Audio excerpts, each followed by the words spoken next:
শনিবার মানকর মঙ্গলমের বার্ষিক অনুষ্ঠান একবেলা একসাথে অনুষ্ঠিত হল মানকর কলেজ অডিটোরিয়ামে অনিল ভট্টাচার্য স্মৃতি মঞ্চে। সভাপতিত্ব করেন সংস্থার চেয়ারম্যান ডক্টর আশিস কোনার।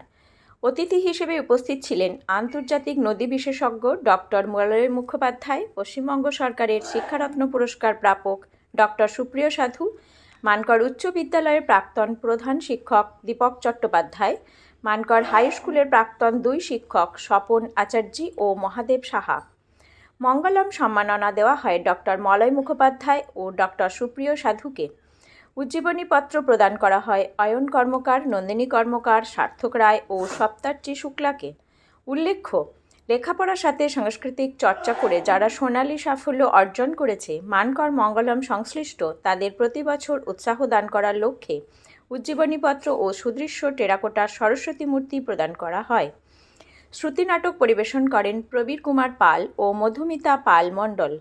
অনুষ্ঠান শেষে সকলের জন্য নিরামিষ ভোজনের ব্যবস্থা ছিল বলে বিশ্বজিৎ হাওলাদার জানিয়েছেন।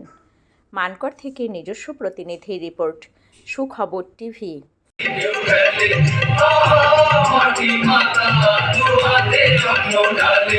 এই মাটি